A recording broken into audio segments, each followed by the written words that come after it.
ওখানে সাগর ভিলেজে সরি রাশিতে যদি একটু পেট্রোলের ব্যবস্থা হয়ে যায় তাহলে খুব ভালো হয়। দেখা যাক কাউকে ধরে কয়ে যদি একটু ব্যবস্থা করা যায়। এই চড়াইগুলো তোমাদের কিন্তু আমি এক্সপ্লেন করতে পারবো না, মানে মোবাইলে ক্যামেরা দেখে এক্সপ্লেন করতে পারবো না, এটা না এলে বুঝতে পারবে না যে কতটা উপরে আমরা উঠছি আস্তে আস্তে। ওহ জাস্ট ভিউটা দেখো, দূরে ওই পাহাড়।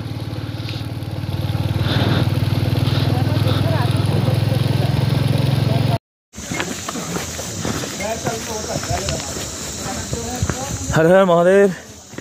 আমরা এখন বাইক রেখে লাগেজ ওখানে একজনের কাছে রাখলাম, রেখে তারপরে আমরা অলরেডি হাঁটা শুরু করে দিয়েছি। এখন আমাদের ফার্স্ট যে জায়গাটা পড়বে সেটা হচ্ছে গন্ডার। তো গন্ডার এখান থেকে বলছে 5 কিলোমিটার, মোটামুটি 4-5 কিলোমিটার, অনেকে 4 কিলোমিটার বলে, অনেকে 5 কিলোমিটার বলে। তো ওই 5 কিলোমিটার ওপরে যে চোখ খাম্বা দেখা যায়, 5 কিলোমিটার এখন আমরা ট্রেনে হাঁটবো। গন্ডার অবধি পৌঁছে ওখানে একটু খাওয়া দাওয়া করে দেন ওখান থেকে লাঠি নিয়ে ওখান থেকে শুরু হচ্ছে খাড়াই চড়া।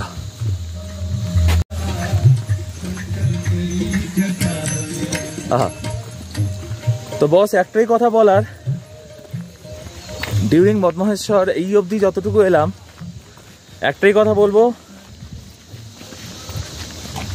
রোড ওয়াজ জাস্ট কি বলবো টেরিফিক, হরিফিক। কারণটা হচ্ছে আমি একটা ঘটনা বলি। কালকে যখন আমরা ওই উখিমোড় থেকে যখন আমরা মদমহেশ্বরের জন্য এলাম, রাস্তাতে পুরো ফেসে গেছিলাম, বিচ্ছিরি রাস্তা ছিল, একদম অন্ধকার রাস্তা, জঙ্গলের মধ্যে দিয়ে, কিচ্ছু ছিল না। এবার হঠাৎ করে একটা জায়গায় দেখি দুটো ছেলে দাঁড়িয়ে আছে, একজন মোস্টলি ফোনে কথা বলছিল, আর জানি না তারা হয়তো আমি আমার মিসেস দুজনে প্রিয়াঙ্কা দুজনে মিলে তাই বলছিলাম যে তারাই হয়তো মহাদেবের দূত হিসেবে এসেছিল আমাদের রাস্তা দেখানোর জন্য। তো তারা দুজন মিলে আমাকে বললো যে সামনে মার্কেট আছে, সে মার্কেটে থেকে যাও, রাশি ভিলেজ অবধি যাওয়ার চেষ্টা করো না, মানে খুব বাজে রাস্তা, জঙ্গলের মধ্যে দিয়ে রাস্তা, তো সেখান থেকে যাওয়াটা খুব রিস্কি হয়ে যাবে। তো সেখান থেকে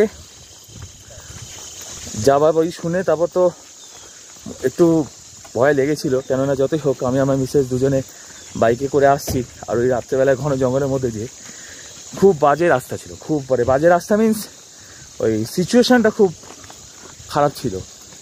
তো সেখানে দাঁড়িয়ে ঠিক আছে চলো কোনো অসুবিধা নেই, এবার সেখানে দাঁড়িয়ে ওই মার্কেট অবধি আসতে গিয়ে একটা বাড়ি পেলাম, সেই বাড়িতে ভেবেছিলাম থেকে যাব মার্কেটের আগে।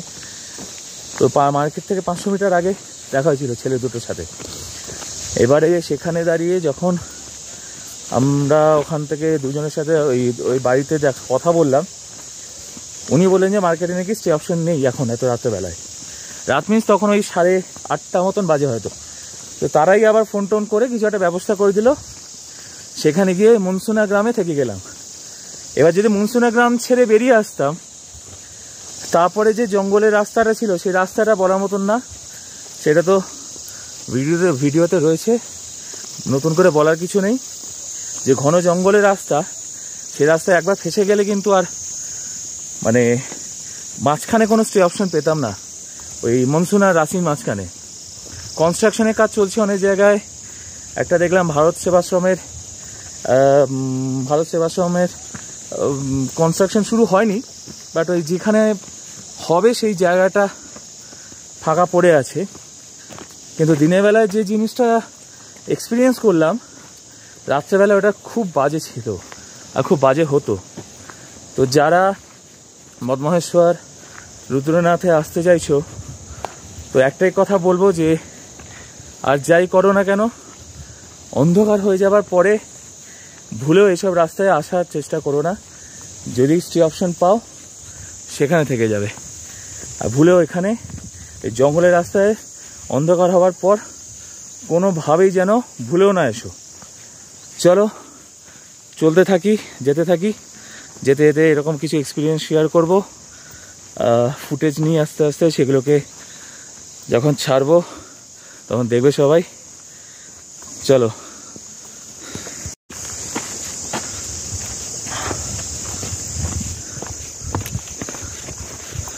মোটামুটি গন্ডার অবধি যেহেতু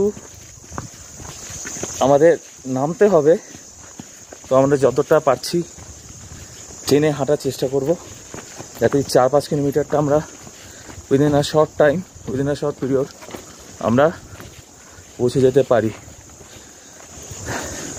চলো গন্ডারে গিয়ে কথা হচ্ছে। দূরে একটা খুব সুন্দর ওয়াটারফল দেখা যাচ্ছে, জুম করে দেখানোর চেষ্টা করছি। এই যে চলো চলো চলো, খুব সুন্দর একটা ওয়াটারফল, নিচ দিয়ে চলে গেছে মধুগঙ্গা নদী। যাই হোক, চলতে থাকি। এই হচ্ছে পুরো ভিউ।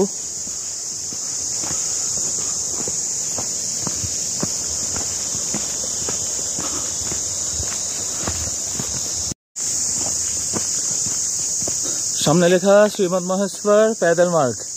এখান থেকে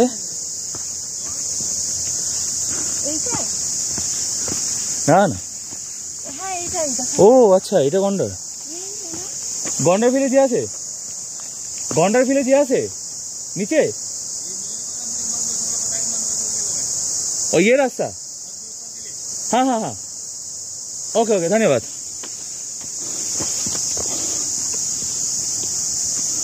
লোক নির্মাণ, আচ্ছা, তো আমাদের এইখান দিয়ে নেমে যেতে হবে। হ্যাঁ, আসার সময় উঠতে গিয়ে এবার যেন ওখান থেকে 10 কিলোমিটার নামার পর, হ্যাঁ এইটাই হচ্ছে গন্ডার অবধি যাওয়ার রাস্তা। সোজা আমরা এখান থেকে এখন 4 কিলোমিটার নামবো কি 5 কিলোমিটার নামবো টুয়ার্ডস গন্ডার, সেখান থেকে 10 কিলোমিটার উপরে ওঠা।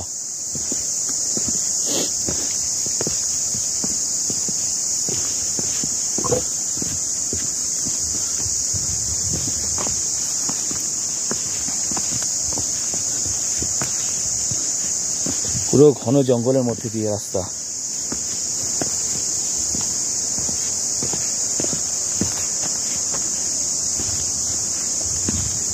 ক্রমশ মধুগঙ্গা নদীর পাশে আমরা যেতে চলেছি, কেননা মহেশ্বরের পাশ দিয়ে যে নদীটা বয়ে চলে সেটার নাম হচ্ছে মধুগঙ্গা। যে আওয়াজটা শোনা যাচ্ছে,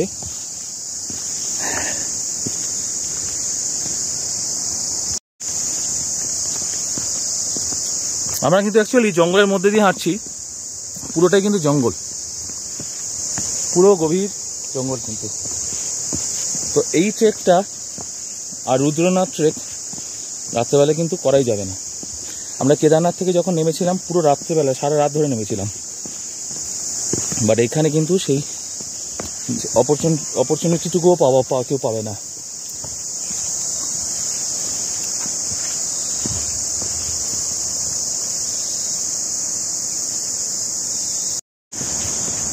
তো ক্রমশ আমরা নিচের দিকে এগিয়ে চলেছি। নিচে দেখা যাচ্ছে মধুগঙ্গা বয়ে চলেছে, আর এই হচ্ছে পুরো নিচের দিকে রাস্তা। অনেকটা নেমে এসেছি, এখন 4-5 কিলোমিটার এইভাবে আমাদের হেঁটে হেঁটে নামতে হবে গন্ডার অবধি। নামতে নামতে ওই মধুগঙ্গার পাশাপাশি চলে যাব। জাস্ট ভিউটা দেখো।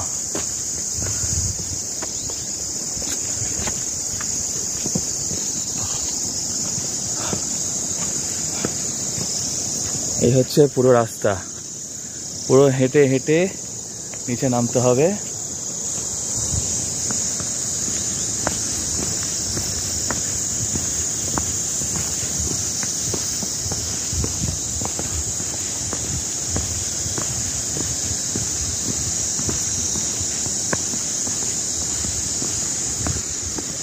আমার গ্রিন ডে বোলভার্ড অফ ব্রোকেন ড্রিমসের গানটার কথা মনে পড়ে গেল। ওখানে একটা লাইন ছিল এরকম, আই ওয়াক অ্যালন তার আগেটা কি ছিল যেন, none is still alive and I walk alone, something কি ছিল, লিরিক্সটা মনে পড়ছে না। মানে কেউ নেই, শুধু আমরা দুজন হেঁটে চলেছি। এখন ভাবছি রুদ্রনাথ ক্যান্সেল হওয়ার পেছনে কিছু নিশ্চয়ই রিজন ছিল। কালকে যেভাবে ফেসে গেলাম, তাহলে কালকেই সে মতো গন্ডারে পৌঁছানোর কথা ছিল। যেভাবে ফাঁসলাম, আজকে আসার সময় যে রাস্তা দেখলাম, আজকে ওপরে পৌঁছে যাওয়ার পরে কালকে নেমে কিন্তু কালকেও ব্যাক করতে পারবো না, ব্যাক করতে হবে পরশু দিন সকালবেলায়। তো কালকে রাঁচি ভিলেজে থেকে রাত কাটিয়ে পরশু দিন সকালে ব্যাক করব। আর যদি রুদ্রনাথ করতাম তাহলে কিন্তু এটা পসিবল হতো না। হ্যাঁ, জাস্ট রাস্তা দেখো বন্ধু,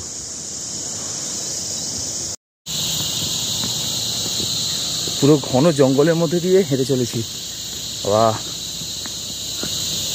কিচ্ছু নেই, একটা লোক পর্যন্ত নেই। আমাদের প্রত্যেকটা জার্নি খুব ভয়ঙ্করভাবে ভয়ঙ্কর এক্সপিরিয়েন্স হয়। কেদারনাথে নামার সময় পুরো সারা রাত ধরে নেমেছিলাম সেই ফাঁকা রাস্তায়। অবশ্য কেদারনাথে লোক ছিল, ঘোরা ছিল, কিন্তু ওই 2টোর পর থেকে মোটামুটি 2-2:30 দিক থেকে একটা লোকও ছিল না। সব ঘোড়ারা ঘুমাচ্ছিল দেখছিলাম, যেখানে যেখানে ঘোড়ার আস্তাবল থাকে। আর আমি, মা আর প্রিয়াঙ্কা 3জন মিলে নেমে চলেছি। ভয় লাগছে। তারপর একজন আবার বলে গেছিল যে এখানে ওয়েট করবেন না বেশিক্ষণ, এখানে একজন কী বলে জন্তু জানোয়ার থাকে। তো এই শুনে মোটামুটি অবস্থা খারাপ হয়ে গেছিলো। ওখান থেকে মধুমেশ্বর দেখাচ্ছে 13.5 কিলোমিটার। না, এবার দেখি জাস্ট গন্ডা দেখাচ্ছে 3 কিলোমিটার। যদিও এই মাইলস্টোনগুলোর কোনো ভ্যালু নেই, কেননা পাহাড়ের রাস্তা 13 কিলোমিটার। হ্যাঁ, পাহাড়ের রাস্তা 13 কিলোমিটার মানে 23 কিলোমিটার। হ্যাঁ, তো তাই ওইটাই যাই হোক, ওটা হলো। সারা রাত ধরে নামলাম। এবার তুঙ্গনাথ চোপটা থেকে বেরোনোর পর এই শর্টকাটটা নিতে গিয়ে ভেতরের রাস্তা দিয়ে, যেটা সাগর ভিলেজ, মন্ডল ভিলেজের পাশ দিয়ে যাচ্ছে, সে তো পুরো ঘন জঙ্গল। মানে প্রায় 10-12 কিলোমিটার তো একাই বাইক চালিয়েছি, কোনো রাস্তায় লোক দেখতে পাইনি। অনেক দূর যাওয়ার পর দেন 1-2 লোক দেখতে পেলাম, তখন গিয়ে মনে একটা সাহস এসেছিল। हर हर महादेव। कैसा रहा यात्रा? ठीक ठाक था ना? अब कल वहाँ पे गए थे? अच्छा, काल ही नवा था। अच्छा अच्छा, रुके थे बीच? अच्छा अच्छा अच्छा अच्छा अच्छा, ठीक है, चलते हैं। हर हर महादेव। ओह अच्छा,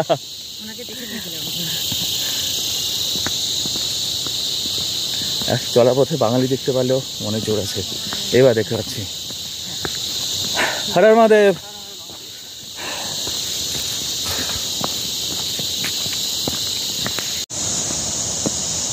এক্ষুনি একজনের সাথে দেখা হলো, দুজন ওপরে উঠছিল। তো জিজ্ঞেস করলাম যে এক্সপিরিয়েন্স কেমন ছিল। বললো ভালো এক্সপিরিয়েন্স ছিল, কিন্তু খুব টাফ। তো এমনি কথা জিজ্ঞেস করলাম যে কেদারনাথের থেকেও টাফ? বল হ্যাঁ, কেদারনাথের থেকে অনেক টাফ, কেদারনাথ কিছুই না এর কাছে। আর বললো রাত হয়ে গেলে, মানে অন্ধকার হয়ে গেলে ট্রেক করতে না, নাকি লাস্ট 1-1.5 কিলোমিটার পুরো জঙ্গলের মধ্যে দিয়ে, টোটালটাই জঙ্গল। আমার আগে পিছিয়ে দেখতেই পাচ্ছ, টোটালটাই জঙ্গল। এখানে নতুন করে বলার কিছু নেই, কিন্তু ওটাই বলছে যে রাত হয়ে গেলে কিংবা অন্ধকার হয়ে গেলে ট্রেক করতে না। আর একজন নাকি রাত্রেবেলায় ওই কালো চিতার আওয়াজ শুনেছে, প্লাস দেখেওছে নাকি। তো যাই হোক, কোনো ক্ষতির কিছু আভাস কেউ পায়নি, মানে ক্ষতি হয়নি কোনো। বাট ওটাই সবাই বলছে যে জঙ্গলের রাস্তায় রাত হয়ে গেলে, মানে রাত ঠিক না, অন্ধকার হয়ে গেলে ট্রেকিং বন্ধ করে দিতে। তো স্টে অপশান সেই বুঝে সেই জায়গায় স্টে করতে, যেখানে থাকার জায়গা থাকবে। মানে এই না যে একবারে করা যাবে না, কিন্তু অন্ধকারে করতে বারণ করছে। সেই কারণে অনেকে ওই 2 দিন লাগে বলে না, ওই রাত্রেবেলা কেউ ট্রেক করে না সেই কারণে। বস সিরিয়াসলি এইটুকুন হেঁটে বুঝতে পারলাম রাস্তা কতটা স্টিফ। আর সবার একটাই বক্তব্য যে কেদারনাথের থেকে অনেক টাফ রাস্তা। মানে আমরা নামছি, হাঁটুতে যে প্রেশার পড়ছে, মানে লিটারালি যদি হাঁটুর জন্য না থাকে, হাঁটুর প্রবলেম থাকে কারুর, আমি কোনোদিনই কিন্তু এই যাত্রা রিকমেন্ড করব না। আবার তো রুদ্রনাথ নাকি এর থেকেও টাফ। যদি রুদ্রনাথ এর থেকে টাফ হয়, যখন আমরা তুঙ্গনাথে উঠেছিলাম তখন আমাদের সাথে রাত্রেবেলায় দুজন ছিল, তারা রুদ্রনাথ করে তুঙ্গনাথ করেছিল। তারা বলেছিল যে রুদ্রনাথ হচ্ছে কেদারনাথ হচ্ছে রুদ্রনাথের 20%। যদি তাই হয়, আমরা এই রাস্তায় নামতে গিয়ে দেখছি যা অবস্থা, তাহলে সেখানে উঠতে গিয়ে কী অবস্থা হবে।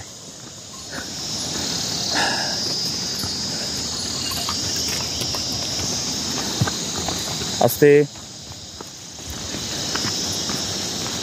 আসলে ট্রেকিং করতে গেলে যদি প্রপার পার্টনার না পাওয়া যায়, সেখানে ট্রেকিং করা যায় না। আইদার সোলো ট্রেকিং করো, আর যদি ট্রেকিংয়ের সাথে মানে কেউ করতে চায় সাথে, তো সেরকম কারোর সাথে ট্রেকিং করো যে প্রপার ট্রেকিং করতে পারবে। তো glad to have a wife like this, like her. Sorry, হাঁটতে হাঁটতে মুখ থেকে ওই ভুলভাল ইংলিশ বেরিয়ে যাচ্ছে, ডোন্ট মাইন্ড। হ্যাঁ, তো যার সাথে ট্রেকিং করা যায়, কিন্তু আমার এক একটা জায়গায় পাটা মোচড় খাচ্ছে না, খুব সাবধানে হাঁটতে হবে।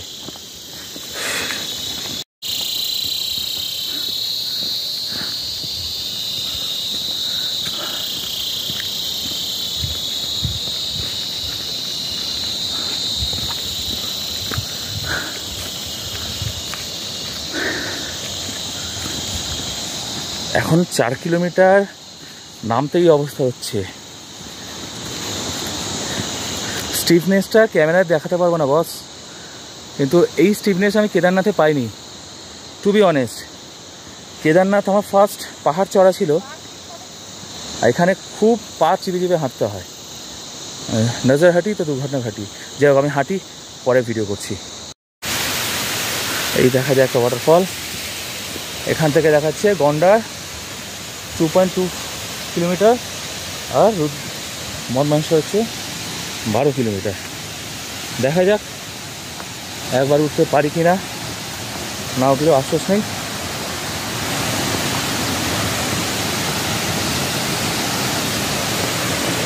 ওয়াও,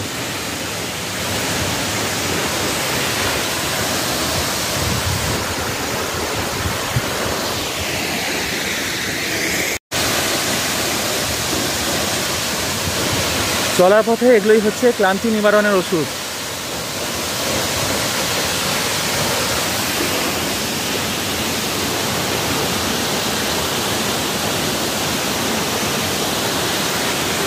পুরো ঘন জঙ্গল।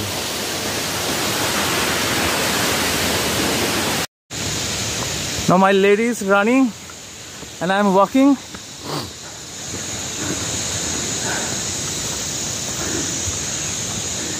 সে সবসময় প্রস্তুত থাকে পাহাড়ে ওঠার জন্য। এই ভাইবটা আমাদের দুজনের খুব সুন্দর ম্যাচ হয়েছে। এবার একটুখানি চড়াই আছে, দেখো বেশি দৌড়িও না, দম রেখে রেখে উঠতে হবে।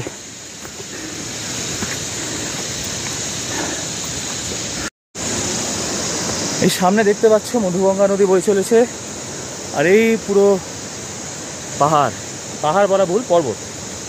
এই খাড়াই পর্বত, এই বেয়ে এবার উঠতে হবে। যদিও এখনও গন্ডার আসেনি, গন্ডার অবধি পৌঁছে সেখান থেকে খাড়াই চড়া, সরি উল্টো বলছি, খাড়া চড়াই। এইটুকুন হাঁটতে গিয়ে কথা ভুলভাল বলতে শুরু করেছে। ক্রমশ আমরা মধুগঙ্গার নিকট যেতে চলেছি। এই সময়ের সিজনে পুরোটা ভরে যায়।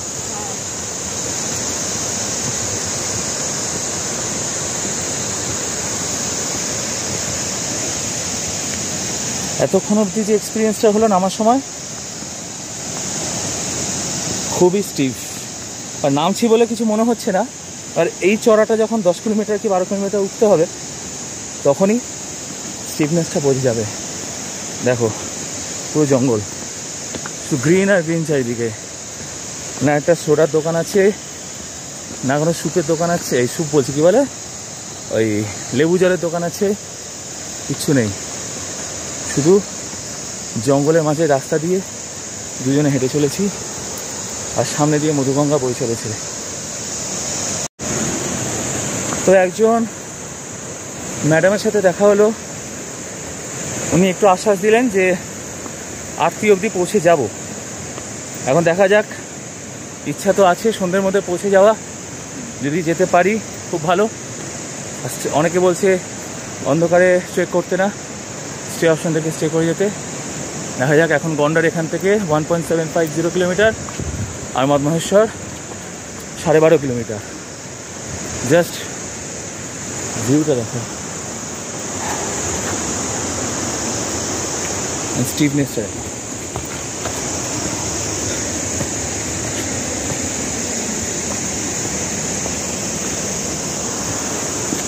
অ্যাকচুয়ালি মোবাইল হোক, ক্যামেরা হোক, যাই হোক, অত কিন্তু স্টিভনেস বোঝা যায় না আনটিল অ্যান্ড আনলেস নিজের চোখে দেখছো।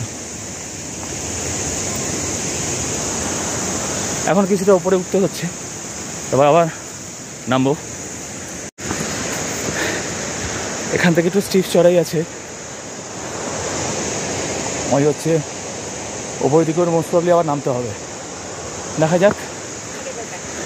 ঠিক আছে, চলো, কোনো অসুবিধা নেই, চলতে থাকো, যখন পারবো না দিয়ে দেবো।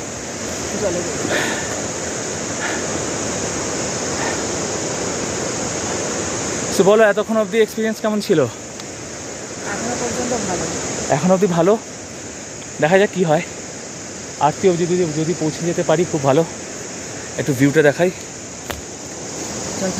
হ্যাঁ, একটু খাবো।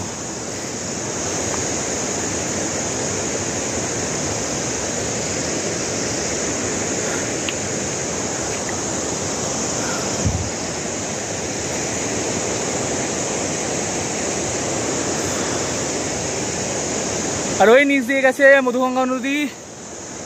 আমরা এখন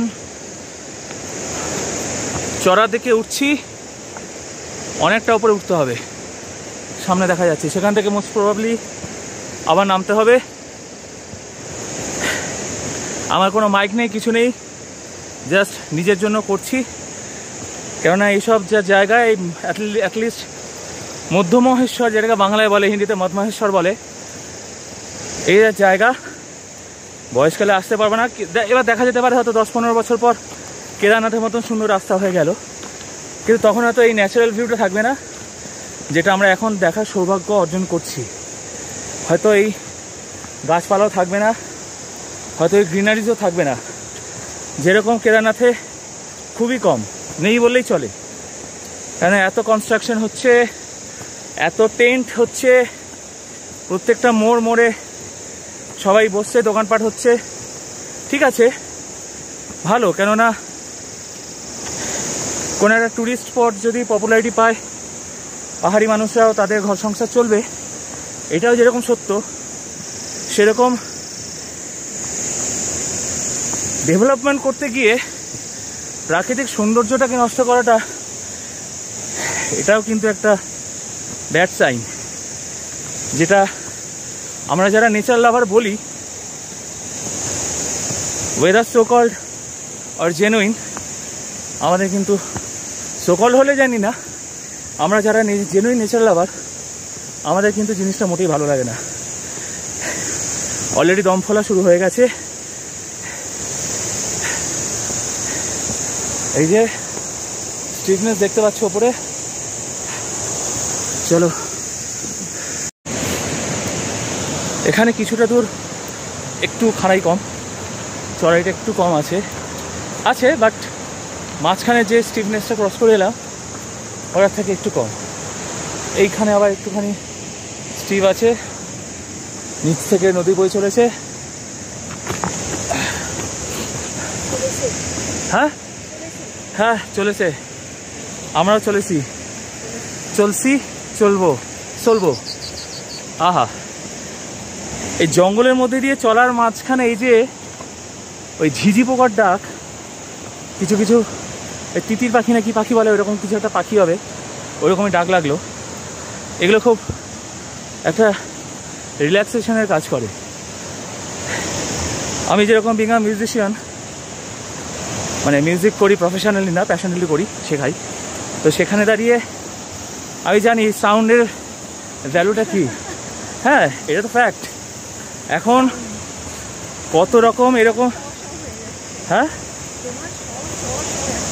হ্যাঁ, এখন ইউটিউবে প্রচুর এরকম ভিডিও বেরিয়ে গেছে নেচার সাউন্ডের ওপর, যেগুলো হচ্ছে যখন খুব মানুষ ক্লান্ত হয়ে যায়, কিংবা খুব ফ্রাস্ট্রেটেড লাগে, কিংবা অনেকক্ষণ কাজ করার পর একটু মেন্টাল রিল্যাক্সেশনের দরকার পড়ে, তখন ওই সাউন্ডগুলো চালিয়ে দিলে একটা যে মানসিক স্বস্তি যেটাকে বলা হয়, মেন্টাল রিল্যাক্সেশনের কাজ করে এই সাউন্ডগুলো। সেরকম হর হর মহাদেব, একদিন में चल गए थे बढ़िया, हर हर महादेव।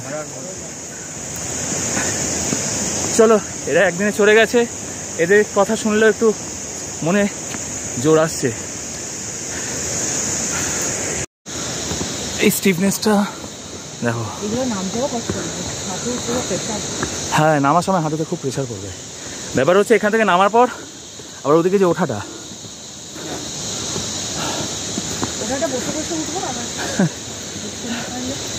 কি লেখা আছে চলো, ওম নমঃ শিবায়।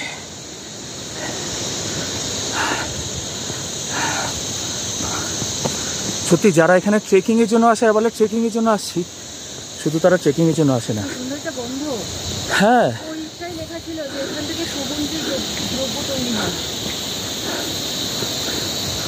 সুগন্ধি দ্রব্য তৈরি হয়। আহা, দূর থেকে একটা কি সুন্দর পাখি আওয়াজ আসছে। মোবাইলে ক্যামেরায় মাইকে মনে হয় না এগুলো রেকর্ড হবে অত ভালো, যদি হয়তো ওয়েল অ্যান্ড গুড।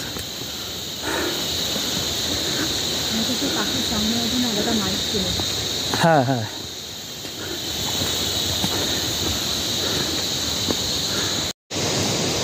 জাস্ট রাস্তাটা দেখো, ওদিকটা দেখা যাচ্ছে না কতটা স্টিপ। আর ওইদিকে, ওই দিক থেকে একটু রাস্তা গেছে, সেখানে মানে গন্ডার ভিলেজ দেখা যাচ্ছে। ওই সোজা রাস্তা গেছে, ওই একদম ওই সোজা গিয়ে ঘুরে ওইদিকে। আর অনেস্টলি স্পিকিং, এইটুকুন যে স্টিফনেসটা পেলাম, এই স্টিফনেসটা কেদারনাথের লাস্ট 5-6 কিলোমিটার পেয়েছিলাম। তার আগে স্টিফ ছিল, হ্যাঁ তুংনাথের লাস্ট ওই 1 কিলোমিটারটা খুব স্টিফ ছিল, আর রামবাড়া থেকে স্টিফ ছিল। বাট এটা প্রথম থেকে যে স্টিফনেসটা, মানে 4 কিলোমিটার নামা, যেটা আমি যা দেখলাম গন্ডার অবধি 4 কিলোমিটার, কিন্তু গন্ডার অবধি 4 কিলোমিটার হলে নামাটা কিন্তু 4 কিলোমিটার নয়, নামাটা 2-2.5 কিলোমিটার মতন। তারপরে কিন্তু চড়াই শুরু হয়ে যাচ্ছে। জাস্ট আমি এখন বিশাল বড় একটা পাথরের নিচে দাঁড়িয়ে।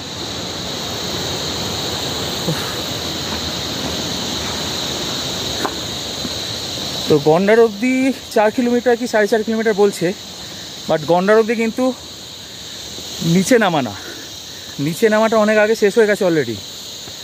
ওই মধুগঙ্গার পাশ দিয়ে যখন এলাম, সেখান দিয়ে চড়াই শুরু হলো। এই কিন্তু স্টিফনেস অলরেডি শুরু হয়ে গেছে। আর গন্ডার ফার্স্ট ভিলেজ, সেখান থেকে আবার গন্ডারের পরে মানে হ্যাঁ বনতলি পরে, বনতলি আবার দুটো ভাগ আছে, লোয়ার বনতলি আপার বনতলি। তো গন্ডার থেকে বনতলি অবধি গিয়ে একটু রেস্ট নেব, এইভাবে আস্তে আস্তে এগোতে থাকবো, সঙ্গে থাকো। তো পাহাড়ে চলার পথে এরকম ন্যাচারাল সোর্সগুলো আমাদের জীবিত রাখে। ঠান্ডা জল, মুখও ধুয়ে নেবে, ফ্রেশও হয়ে যাবে। হ্যাঁ ধোবো তো, আবার ঠান্ডা জল খেয়েও এনার্জি গেইন করবে। একটুখানি মুখ ধুই।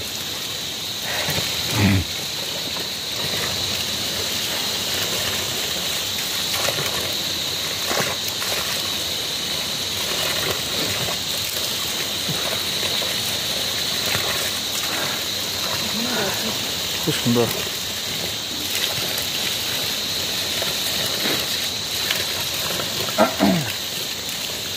এইটুকুনি অনেকটা রিফ্রেশ হয়ে যাওয়া গেল। জ্যাকেটটা গেঞ্জি আর জ্যাকেটটা নিয়ে কোমরে নিয়ে যেতে হয়, আর কোনো কিছু নিয়ে হ্যাঁ, তবে একটাই কথা আরেকটা বলবো, যদি ওয়েট নিয়ে আসো, আই থিঙ্ক লাগেজ নিয়ে আসো এরকম পিঠে ব্যাগ নিয়ে, আমি যখন নিয়েছি, তবে try to carry just one bag, don't ever try to carry more than one bag. যদি ভাবো যে গন্ডার অব্দি আসবে তো গন্ডারে লাগেজ রেখে দেন তোমরা উপর দিকে ওঠো, অথবা যেখান থেকে আমরা এলাম একদম নিচে সেখানে রাখার জায়গা আছে সেখানে রেখে একটা জাস্ট ব্যাগে এসেন্সিয়ালস যেগুলো আছে, খাবার দাবার আর কিছু ওয়ারিংস অ্যাপারেলস যেগুলো তোমার লাইক জ্যাকেটস, যেগুলো পরে গিয়ে ফ্রেশ হবে কিংবা পুজো দেওয়ার সময় চেঞ্জ করে পড়বে, সেগুলো ছাড়া কিছু ক্যারি করার চেষ্টা করো না। যাই হোক, যেহেতু দম ফুলছে, কথাও জড়াচ্ছে, স্টিল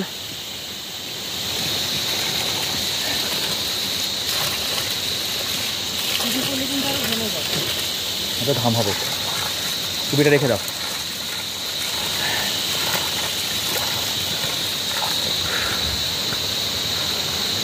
জাস্ট ভিউটা দেখো, পুরো জঙ্গল।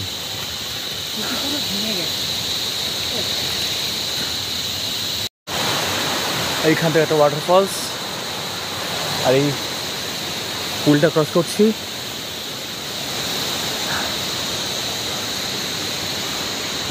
এখানে এসে খুব সুন্দর একটা মন্দির দেখতে পেলাম, জয় মাতা দি।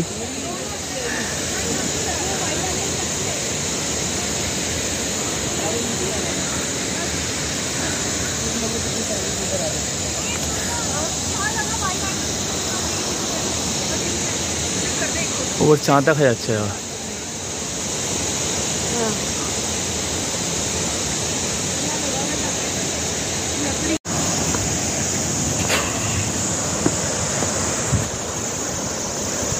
তবে বলবো মোস্ট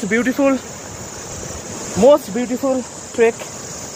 যারা একটু সাহস নিয়ে আসবে, বিশেষ করে যাদের হাইটে প্রবলেম নেই কিংবা জঙ্গলের রাস্তায় ভয় নেই, যে অনেক ফোবিয়া থাকে, তো সেই ফোবিয়া যদি না থেকে থাকে তখনই আমি রেকমেন্ড করবো এই ট্রেকটা আসার জন্য। কারণ এখানে কি ব্যাপারটা কীরকম আছে যে নামাগুলো পুরো খাড়াই, বলছি না, নামাগুলো পুরো খাড়াই, যেমন দেখতে পাচ্ছ এই যে নেমে গেছে পুরো খাড়াই নামা, কিন্তু আবার যখন উঠছে পুরো চড়া। আর জিনিসটা নামাটা ভিড়ের যদি একটা সাইড হয়, ওটা একটা ভিড়ের আরেকটা সাইড। তাহলে রুদ্রনাথ কি বলবো, যেখানে বলা হয় Rudranath one of the hardest trek amongst 5 Kedar, 5 Kedar. তো যাই হোক, আর সব থেকে এখানে most beautiful part of this trek is the greeneries. এই সবুজের মাঝখান দিয়ে যে হেঁটে চলা, ওই শহরের কোলাহল থেকে,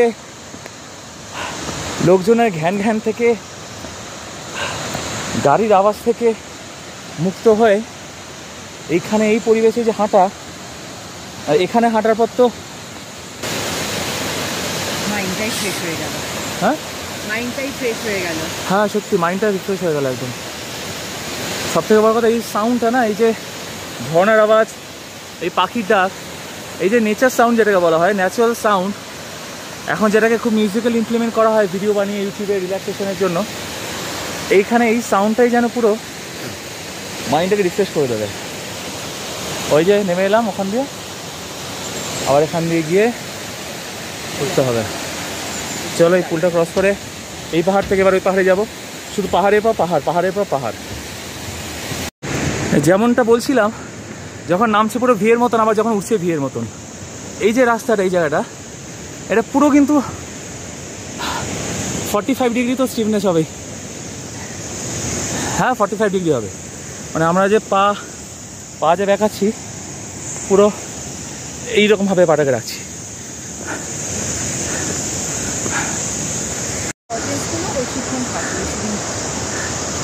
হ্যাঁ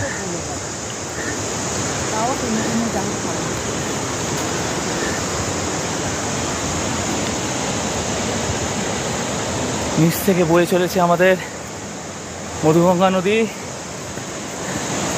এই পুরো ভিউ স্টিফনেস বলে বোঝানো যাবে না, এসে ফিল করতে হবে। তবে এইটুকুন বলতে পারি, এখানকার স্টিফনেসগুলো ভিয়ের মতন। যে দিকটা নেমেছে পুরো ভিয়ের মতন নেমেছে, আর যে দিকটা উঠেছে সেটাও ভিয়ের মতন। ওই দূরে দেখা যায় গন্ডার ভিলেজ। এখন 250 মিটার হাঁটতে হবে, এই সোজা গিয়ে ওই বেঁকে ওখান দিয়ে উঠে ওই যে গন্ডার ভিলেজ। ঠিক আছে, গন্ডার ভিলেজে গিয়ে কিছুক্ষণ রেস্ট নিয়ে খাওয়া দাওয়া করে ফ্রেশ হয়ে দেন জয় শ্রীমৎ মহেশ্বরের জন্য ওঠা শুরু করব। তো এখান থেকে দেখতে পাচ্ছ ফার্স্ট হচ্ছে আমরা আমতলি ধার থেকে এলাম না, প্রথমে আসছে গন্ডার, মানে আমরা গন্ডারে আছি তার মানে। এবার বনতলি হচ্ছে এখান থেকে 1.5 কিলোমিটার। না গন্ডার তো ওইটা, গন্ডার এই যে গন্ডার, বনতলি দেন হচ্ছে ওটা কি নানু, বনতলি পর হ্যাঁ হ্যাঁ খাটরা না কি বেশ, তারপর নানু, তারপর হচ্ছে মদমহেশ্বর।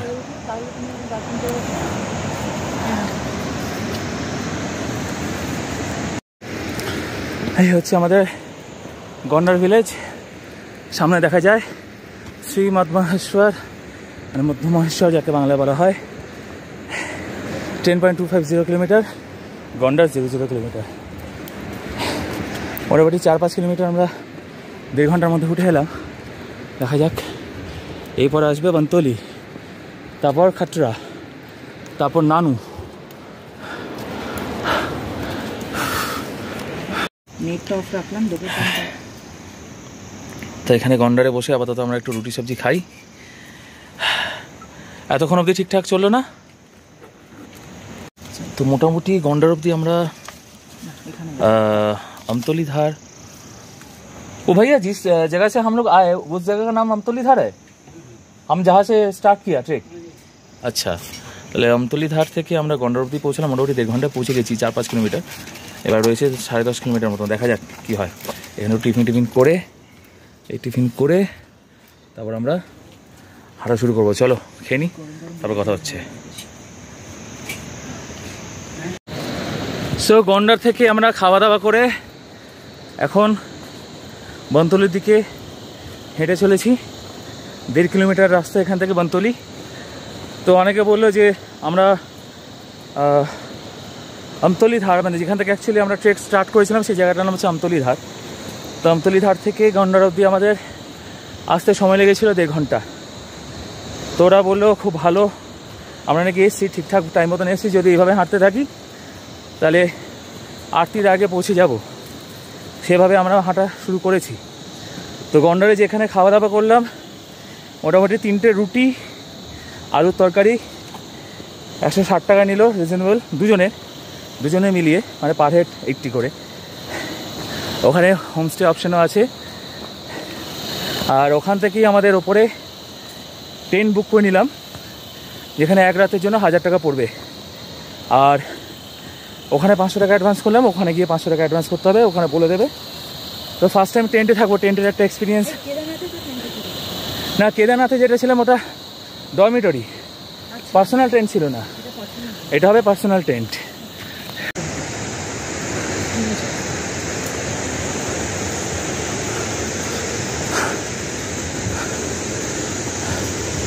খুব সুন্দর একটা ন্যাচারাল অ্যাম্বিয়েন্স রয়েছে না, মনটাকে শান্ত করে রেখেছে।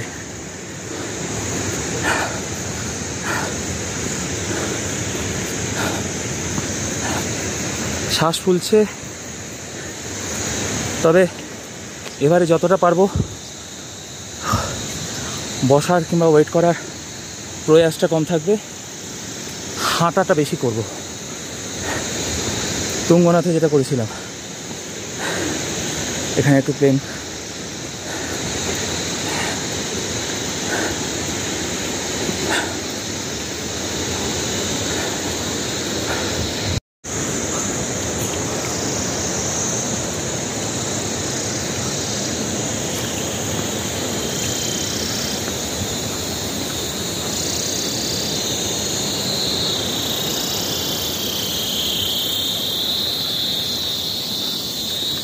এই ঝিঝি পোকার ডাকটা দারুণ লাগছে।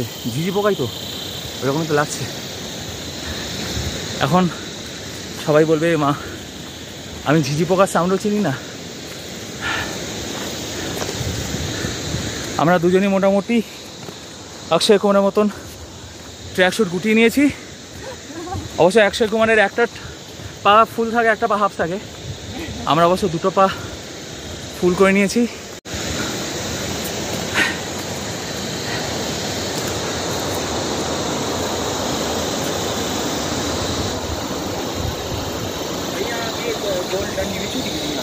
हाँ मैं तो नहीं देखा भैया। लाठी नहीं देखा था मैंने।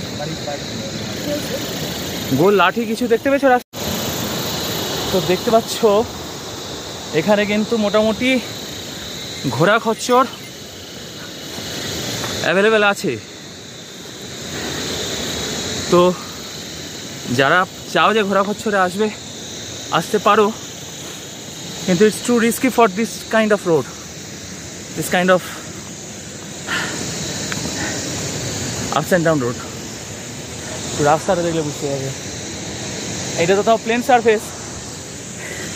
যে জায়গা দিয়ে আমরা এলাম ওই যে সারফেসগুলো ছিল পুরো বোল্ডার ছিল। ওই বোল্ডারে যদি ঘোড়া পা আটকে কেউ পড়ে তাহলে কারুর তো ফাটা লাঠি।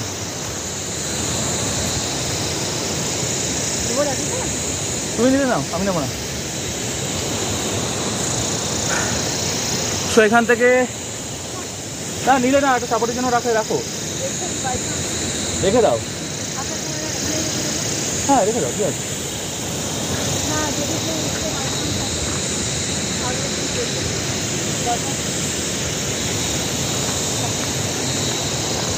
অ্যাকচুয়ালি ব্যাপারটা হচ্ছে আমরা এবারে পুরো ট্রেকটাই লাঠি ছাড়া করা প্ল্যান করে করছি। তাই জন্য শ্রীমৎ মহেশ্বর এখান থেকে 9.5 কিলোমিটার ভাবছি তো তাই। আর এবারে হাঁটার রিদমটা আমাদের ঠিক আছে। কাল রাত্রেবেলায় কি জানো গ্রামটার নাম খালি ভুলে গেলাম। না রাশি না, তার আগে মনসুনা। বাবা সামনে একটা বিশাল বড় পাহাড়, পাথর। এই পাথরের মধ্যে দিয়ে আমরা যাচ্ছি, দেখতে পাচ্ছ। এবার এখানে একটা প্যাচ আছে, এই প্যাচটা ক্রস করে যেতে হবে। পেছন দিয়ে ঘোড়া আসছে, একটু সরে দাঁড়াও। মিলাপ কো ঠিক ওই বললাম। এই যে প্যাচটা, এই সামনে এই প্যাচটা দিয়ে এবার ঘুরে যেতে হবে।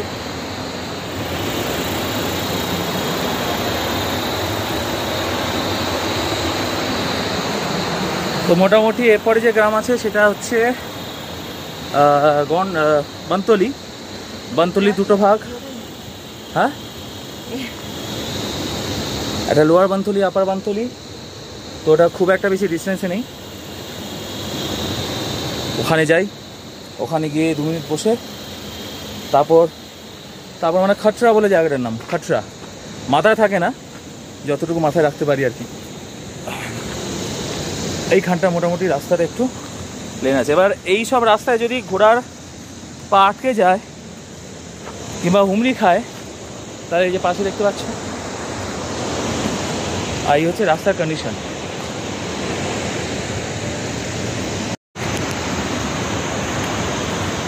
हम चले बहारों में गुनगुनाती राहों में, धड़कने भी तेज है हम क्या करें। ओ वक्त है तो जीने दो, दर्द है तो सीने दे, ख्वाहिशें अनजान है हम क्या करें। গানটা মনে পড়ে গেল হঠাৎ করে, অনুপম রায়ের গাওয়া গান। এবারে ট্রেকটা বেশ মজার লাগছে, হাঁটতেও ভালো লাগছে। এরকম এক্সপিরিয়েন্স কিন্তু হয়নি। মানে মহেশ্বরের এক্সপিরিয়েন্সটা একটা অন্যরকম এক্সপিরিয়েন্স হলো কাল থেকে। তাহলে এখান দিয়ে নামতে হবে, চলো। আগে ছিল মনে হয় এখান দিয়ে, নাকি ব্রিজ করছে? ও হ্যাঁ, তো ওই ব্রিজটা ভেঙে গিয়ে বানাচ্ছে, ওখানে নিচে যে দেখা যাচ্ছে ওই পুলটা, হয়ে গেছে। আর এটা ব্রিজ ছিল, এটা মনে হয় ওই ভেঙে গেছে। বনতলি চলে এলাম 0 কিলোমিটার, আর নিচ দিয়ে বয়ে চলেছে আমাদের মধুগঙ্গা নদী। এইটা একটা সঙ্গমস্থল, এইটা একটা এই দিকটা দিয়ে যাচ্ছে মধুগঙ্গা, আর একটা কি গঙ্গা বলে বেশ, এটা সঙ্গমস্থল। এটা জিজ্ঞেস করতে হবে। ও ভাই, এই রাস্তা দিয়ে নেমে এখান দিয়ে গিয়ে ওখান দিয়ে যেতে হবে। দেখে দেখে নামো, সাবধানে। ধরবো বোতলটা?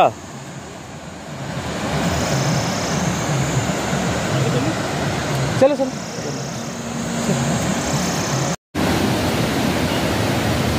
এই হচ্ছে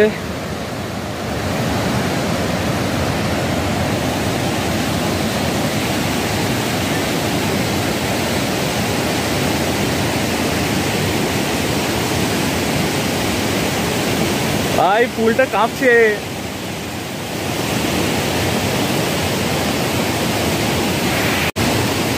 পুলটা লিটারালি কাঁপছে।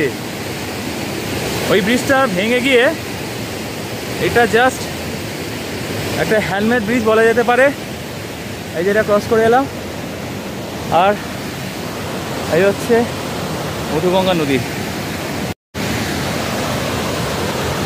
এই একটা ক্লিক নি, দাঁড়াও।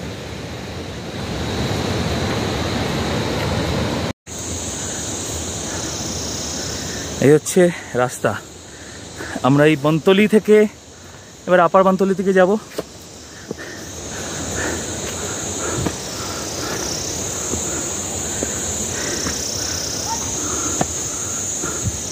জানি না ঠিক দিকে যাচ্ছে কিনা, মনে হচ্ছে ঠিক দিকেই যাচ্ছি। তো এখানে প্রচুর বাঙালি দেখলাম, এটাই মনে হয় খুব সাহস যোগায়। আর তখন মনে হয় সত্যি বাঙালিরা পারে দুর্গম শহর, মানে দুর্গম কাঠিন্য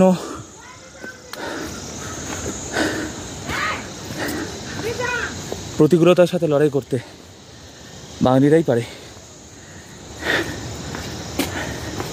এই হলো বনতলি।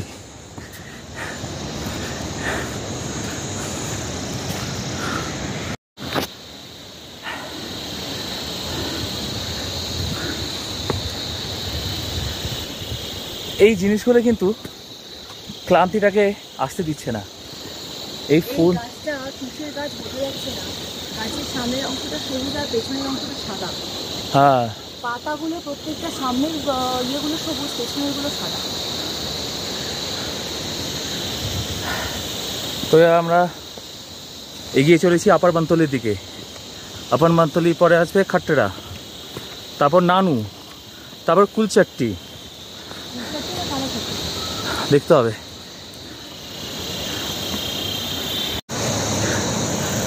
তো লোয়ার বনতলি থেকে আপার বনতলির মাঝখানে একটা সুন্দর জায়গা পেলাম, শেড। এখানে বসে আছি, দেখা যাক।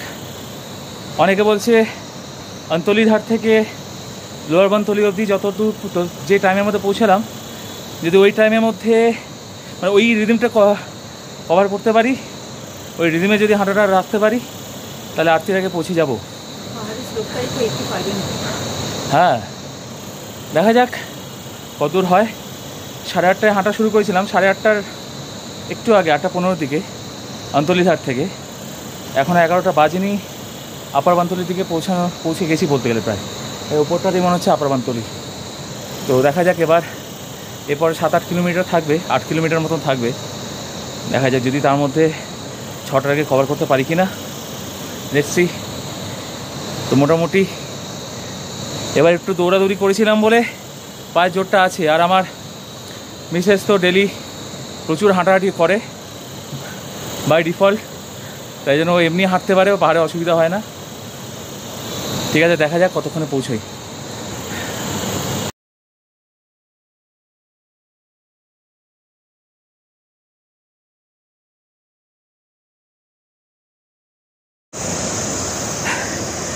এই হচ্ছে লোয়ার বনতলি।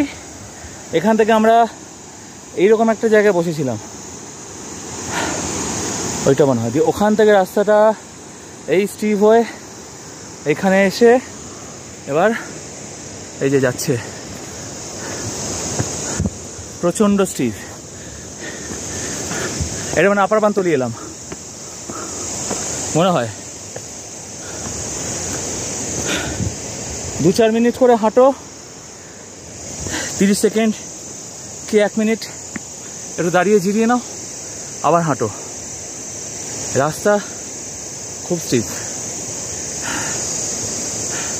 শুধু এই ন্যাচারাল সাউন্ডগুলো না, ওই সাউন্ডগুলো কিন্তু ক্লান্তিটাকে মিটিয়ে দিচ্ছে। নাহলে কিন্তু যদি গিঞ্জি জায়গা হতো আরও সাফোকেশন হতো, প্রচুর সাফোকেশন হতো।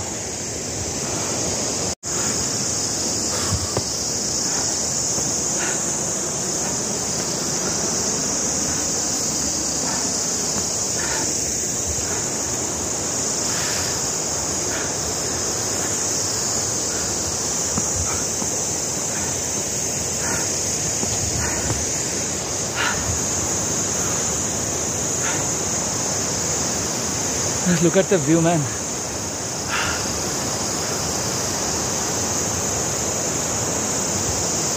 ওই ছিল পুলটা, যেটা ক্রস করে এই লোয়ার বানতলি হয়ে হেঁটে হেঁটে এবার এই আপার বানতলির দিকে যাচ্ছি।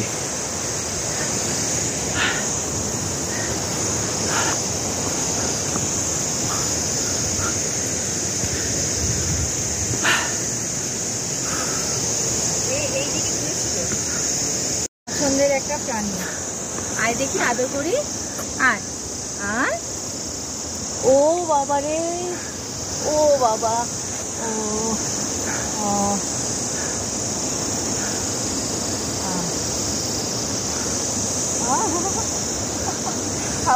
দাঁড়া, এগুলো তো খাস না। ওখানে আছে, খেয়ে নেবে। খাবার খেয়ে নেবে। ও বাবা, চল, একদম ছোট বাচ্চা। সে তো ঠিকই।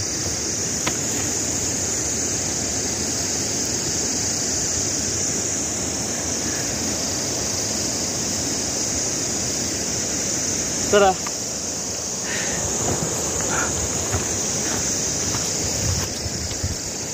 ভিডিওটা আমাকে দিয়ে দে। একদম।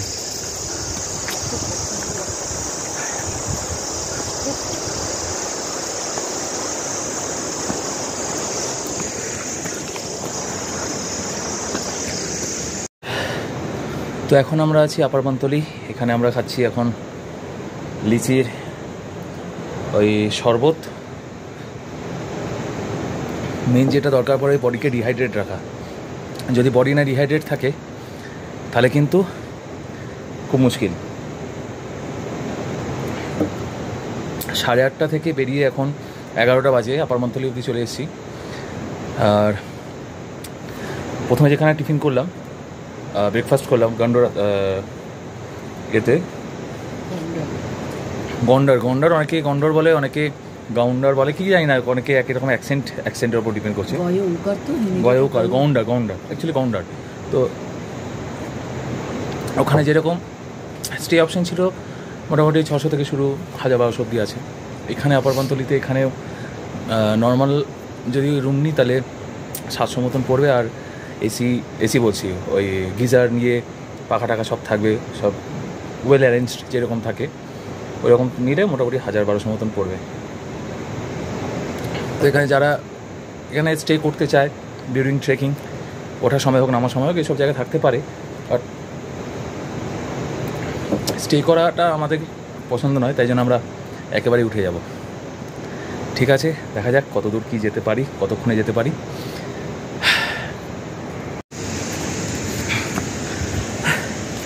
বস এইটুকুন বুঝতে পারছি,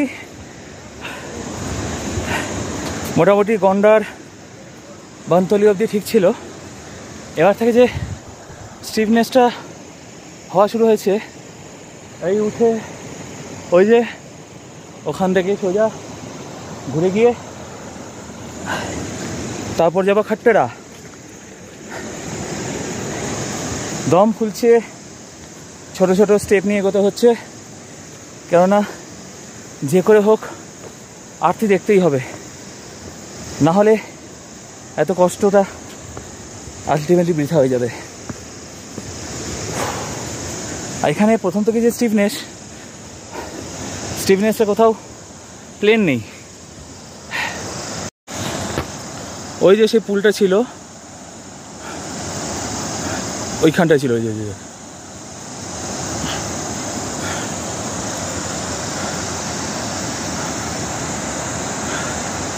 ওই যে সেই পুলটা ক্রস করে ওইখান দিয়ে আমরা ওঠা শুরু করেছিলাম। গন্ডার থেকে নেমে পুল ক্রস করে লোয়ার বনতলি, আপার বনতলি হয়ে এবার যাচ্ছি খাট্টারার দিকে।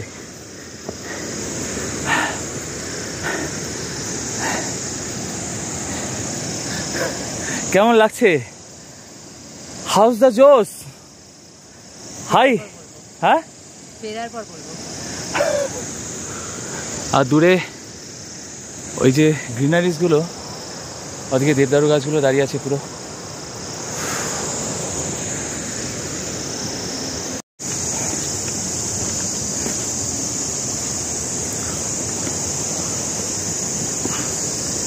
সত্যি স্টিফনেস নিয়ে কিছু বলার নেই।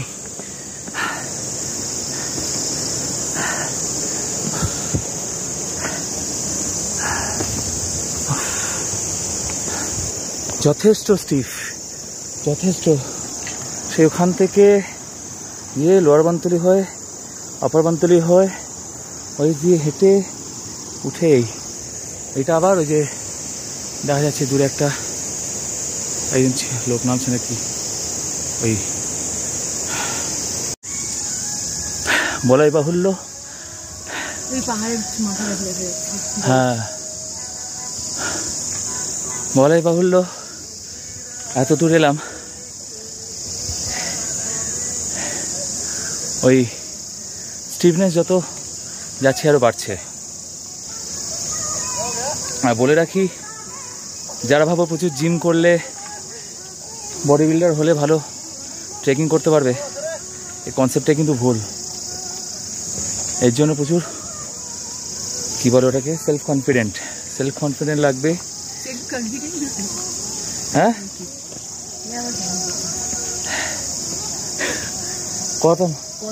কথা আটকে যাচ্ছে তো, কথা ভুলভাল হচ্ছে। প্রচুর কনফিডেন্ট লাগবে। আর যেটা লাগবে সেটা হচ্ছে বাংলায় যাকে বলা হয় দৃঢ়তা। নাহলে কিন্তু এইসব জায়গায় ওঠা খুব মুশকিল। একটা দূরে একটা ভিউ দেখাই, অসাধারণ লাগছে। ওই সেই দূরে দেখা যায় স্নো ক্যাপ মাউন্টেন।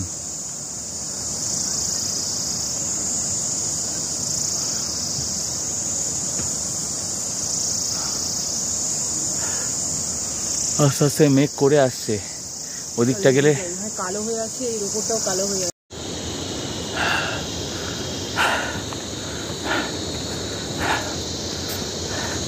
এখন অবধি খাট্টারা পৌঁছতে পারিনি, তবে লেখা ছিল মঠমহেশ্বর ধাম 8 কিলোমিটার। এখন মাইলস্টোনে 8 কিলোমিটার লেখা, মানে আমি আরও 3-4 কিলোমিটার এক্সট্রা ধরলাম। 10 কিলোমিটার, 11-12 কিলোমিটারই ধরলাম। বাট জাস্ট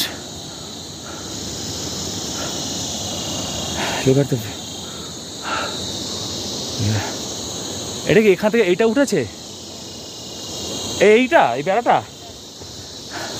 ওরে সব বনে, এখান থেকে ওই যে দেখা যাচ্ছে ওখান দিয়ে উঠে চলে গেছে।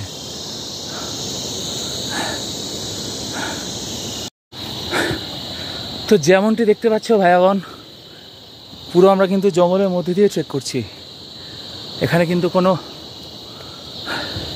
দোকানপাট কিছু নেই, শুধু যে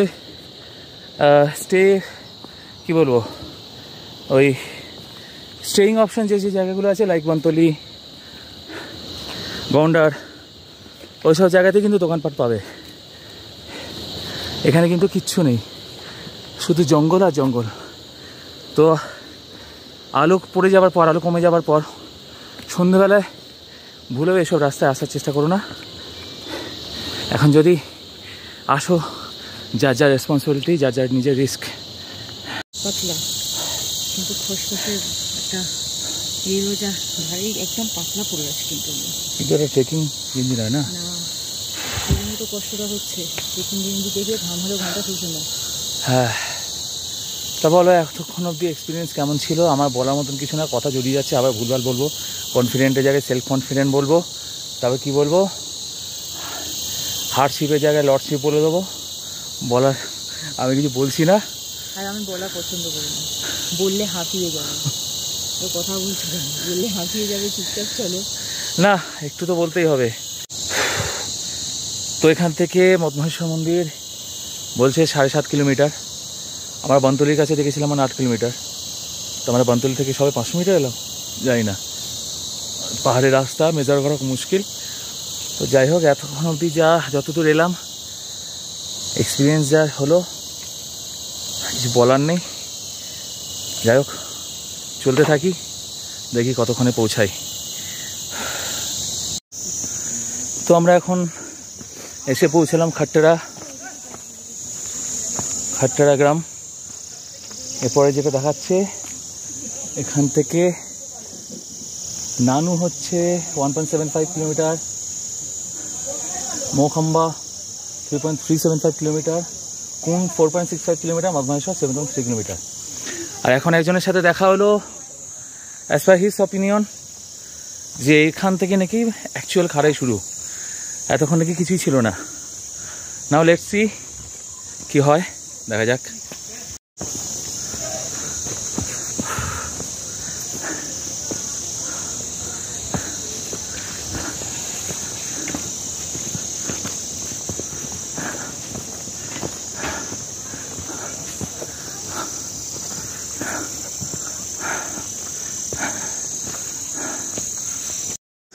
চলো, মাঝে মাঝে শর্টকাটও নিতে হয়। নারী শক্তি মহাশক্তি, আর যেখানে আমার নারী শক্তিমান, তো আমি কেন পিছিয়ে থাকবো? চলো, আমি শর্টকাট নেব।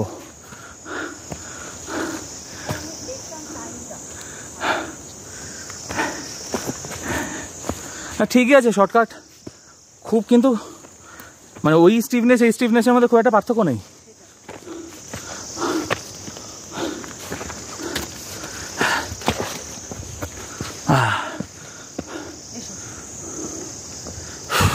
আমি ধরছি, তুমি প্রত্যেকটা পাহাড়ের গায়ে বোধহয় আমাদের নিঃশ্বাস লেগে আছে মনে হয়। মানে এই সোজা গিয়ে দুটো পাহাড়ে পরে গিয়ে ওইখানে स्नो कैप खंबा। भैया उस पहाड़ के पीछे है ना? हाँ, ये वाइट दिख रहा है ना, वो वाइट सामने है। वाइट के सामने, और ये पहाड़ क्रॉस करके वो वाला पहाड़ क्रॉस करके फिर जाना पड़ेगा। अच्छा, এইটারই পেছনে। আচ্ছা, মানে এই পাহাড়টাকে পুরো ঘোরা, এই পুরো এরকম ভাবে আমরা ঘুরছি।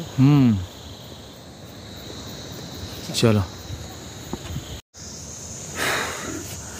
এখনো নানু এসে পৌঁছয়নি, হয়তো আর 500 মিটার মতন হবে। খিদে পেয়েছে, একটু হালকা কিছু চিড়ে খাবে না ভুট্টা খাবে? চিড়ে দাও, হালকা কিছু খেয়ে তারপরে এগোবো। কেননা পেটের খাবার মেরে লাভ নেই, যখন খিদে পাবে বডিকে সবসময় ফুল করে রাখতে হবে। আর এত অবধি যা এক্সপিরিয়েন্স হলো, মানে হ্যাঁ যদিও মডারেট, এটা এখানে টাফ ট্রেকিং বলা যাবে না, কিন্তু যারা রেগুলার ট্রেকার তাদের কাছে মডারেট লাগবে। এবার আমরা যারা বছরে একবার দুবার বেরোই, তাও অনেকটাই টাফ। কনফিডেন্ট থাকলে এসো, অবশ্যই এসো। বাট যদি মনে হয় হাঁটুর ব্যথা, পায়ে ব্যথা, বুকে ব্যথা, মাথায় ব্যথা, তাহলে খুব রিস্ক হয়ে যাবে। মনে ব্যথা থাকলে চলে আসো। হ্যাঁ, মনে ব্যথা থাকলে চলে আসতে পারো। ওই দেখা যায় সামনে নানু ভিলেজ। আলটিমেটলি নানুতে এলাম 2 ঘন্টা পর। হ্যাঁ, 1.5 ঘন্টা পর, 1.5 ঘন্টা। হ্যাঁ, নিরাপদ 1.5 ঘন্টা, 1.5 ঘন্টা একটু বেশি। এবার এরপরে মৈখাম্বা, তারপরে হচ্ছে কুনচাট্টি। এবার দেখা যাক কি হয়। মনে হয় না আজকে একদম উপর অব্দি যেতে পারবো, কেননা সন্ধে হয়ে গেলে রিস্ক নেব না। আলো চলে গেলে এখানে স্টে করে কাল সকাল সকাল উঠে তারপর ওখানে পৌঁছাবো। আর দম নেই কথা বলার। এক একজন এক এক রকম কথা বলে, এখানে নিয়ে আবার বলছে ওসবের কোনো ভয় নেই। আরে এসব কি রেস্টুরেন্ট মানুষ হবে? সেটাই।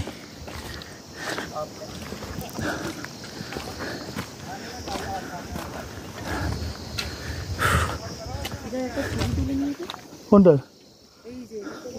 হ্যাঁ হ্যাঁ,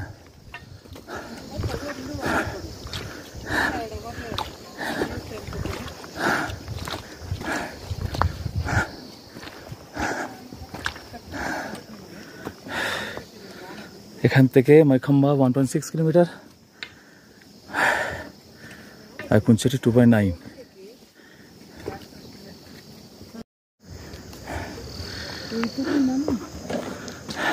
এত মানুষ আসলে এখানে থাকে কিভাবে?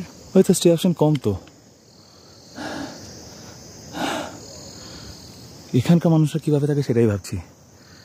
এখান থেকে যাবো কি জায়গাটার নাম? মখাম্বা, মুইখাম্বা। হ্যাঁ, যাই হোক, তারপর কুঞ্চট্টি। যেরকম ওটা কিছু অ্যাকচুয়ালি একতলি ধার, অনেকে অন্তলি ধার বলে, অবতলি ধার বলে, যে যেরকমভাবে এক উচ্চারণটা করে, অ্যাকচুয়ালি হচ্ছে একতলি ধার।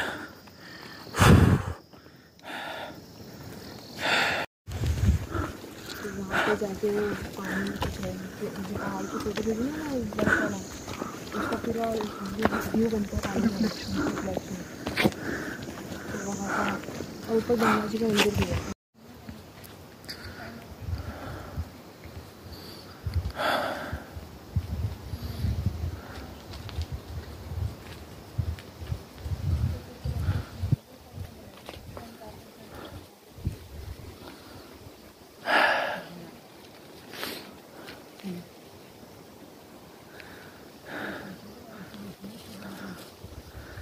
ভাই ভিউ দেখে ইন্সপায়ার হয়ে যেও না। ভিউ দেখে যতটা ভালো লাগছে, যদি কখনো আসো তাহলে বুঝবে সত্যি ভালোবাসা এতটা সহজ জিনিস নয়। তখনই বুঝতে পারবে এই স্টিফনেস চড়ে আসা।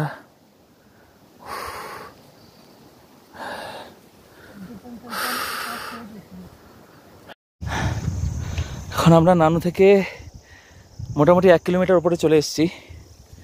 এখানে লেখা আছে শ্রীমদ মহেশ্বর 4.550 কিলোমিটার। এটা এইখানে গিয়ে স্টিভনেসটা আবার এই উপরে গেছে, ওই যে উঠছে, সেখান থেকে আরেকটা প্যাচ করে পুরো পাহাড়ের ওপর, সেখান থেকে মনে হয় আবার ওই দিকে কোথাও রাস্তাটা ঘুরেছে। যাই হোক,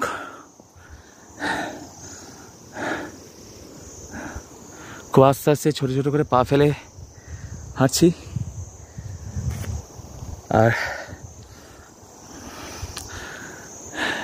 বেশি কথা বলছি না দম ফুরিয়ে যাওয়ার জন্য। Just look at the view, অসাধারণ। সো আমরা এখন এতটা উপরে দাঁড়িয়ে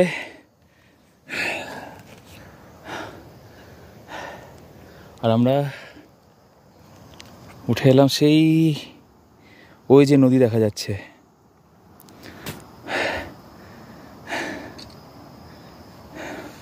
ওখান থেকে সেই ঘুরে ঘুরে ঘুরে ওই রাস্তা হয়ে ঘুরে এখান দিয়ে ঘুরে এই ঘুরে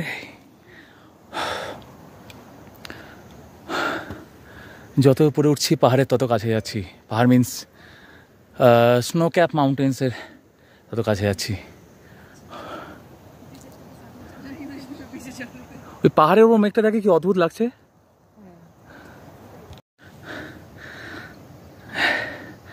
জীবনে যে জায়গায় এসে মন শরীর মাথা সমস্ত ক্লান্তি মেটে, এই হচ্ছে সেই জায়গা, সেই দৃশ্য, সেই ভিউ। যাই হোক, আমার এখন মাথায় জিওগ্রাফি ঘুরছে, আই আকৃতি ভি আকৃতি। আপাতত ভি দেখাই, আইয়ের জায়গায় গেলে আই দেখাবো।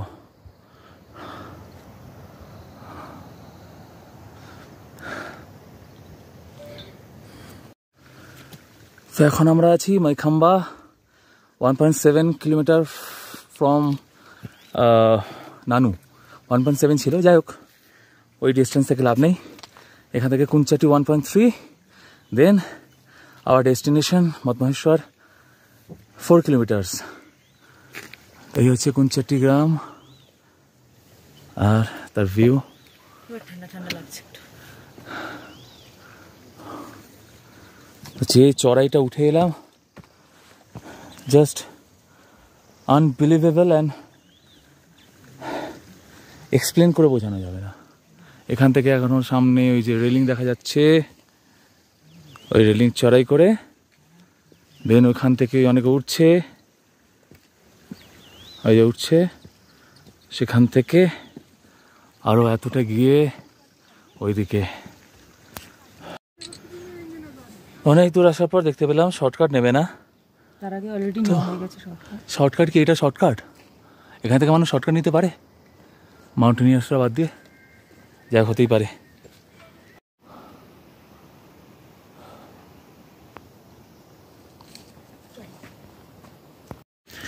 ও ভাই, হোয়াট অ্যান এক্সপিরিয়েন্স ম্যান। মহাদেবের দর্শন করতে গেলে আর কি কি করতে হবে জানি না। হ্যাঁ, একটু পরে পুরো অন্ধকার হয়ে যাবে। এই জঙ্গলের মধ্যে দিয়ে স্টে করতে পারতাম, বাট খুব ভালো একটা গ্রুপের সাথে দেখা হয়ে গেল। 7 জন আছি টোটাল, তো একসাথেই যাচ্ছি। But this experience is just Assam, mind blowing. এটা জঙ্গলের মধ্যে দিয়ে ট্রেক করা, এটা একটা আলাদা লেভেলের অ্যাডভেঞ্চার, তাই না? আলাদা লেভেলের অ্যাডভেঞ্চার। কালকে রাতের অ্যাডভেঞ্চারটা আলাদা লেভেলে ছিল, অন্ধকারে বাইক চালিয়ে আসা। এটা একটা আলাদা লেভেলের অ্যাডভেঞ্চার। আমাদের প্রত্যেকটা ট্যুরে কিছু না কিছু এমন কিছু হবে যে বাই ডিফল্ট অ্যাডভেঞ্চার হয়ে যায়। बैठ के मत पीना, खड़े खड़े पी लेना। क्या हुआ? बैठ के मत पीना, खड़े खड़े पी लेना।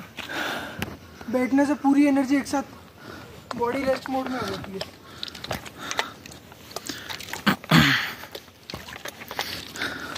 ভাই, এরকম ট্রেক কি তোমরা করতে চাও তো করো, আমার কি আছে? আমি তোমাদেরকে নিয়ে আসবো না, আমরা একাই করব, এভাবেই করব। আসতে হলে নাখরা চলবে না, তবেই আসতে পারবে।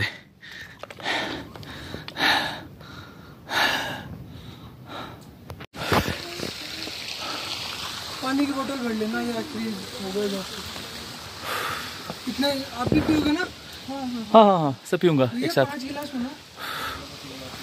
नहीं नहीं 5 ही नहीं, ये तो देता हूँ। This kind of experience I never had. সাধারণ। আর পিছনে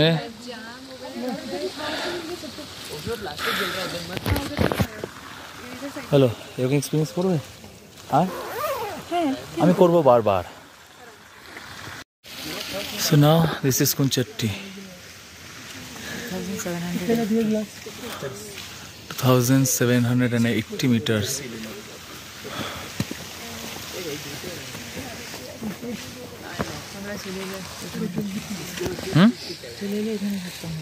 হ্যাঁ,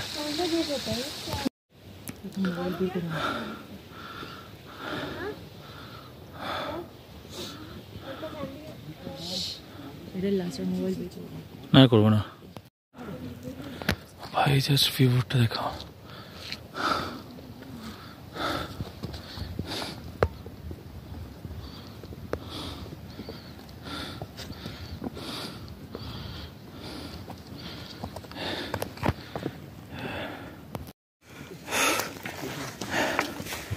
চলো, জঙ্গলের রাস্তা দিয়ে এইভাবে টর্চ চলে।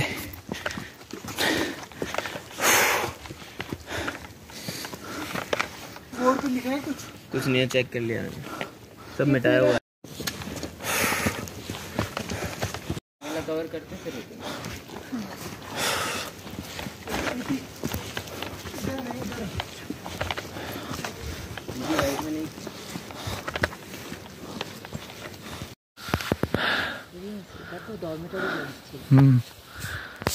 আলটিমেটলি এত কষ্ট করে রাত্রেবেলায় ওঠার পর সামনে আমাদের মহাদেব বসে রয়েছে, আর এই হচ্ছে আমাদের টেন্ট, যা ভেতর আমার মিসেস বসে রয়েছে। এটা একটা নতুন এক্সপিরিয়েন্স হবে, রাত্রেবেলায় ট্রেক, এসে টেন্টে থাকা। এবার কাল সারাদিন, কাল নাইটেও থাকবো, তারপর পরশু দিন দেখা যাবে। আর এই ওপরে ঠিক এই টেন্ট, এই মন্দির, আর এই উপরে হচ্ছে বুড়ামত মহেশ্বর। দেখি কি হয়।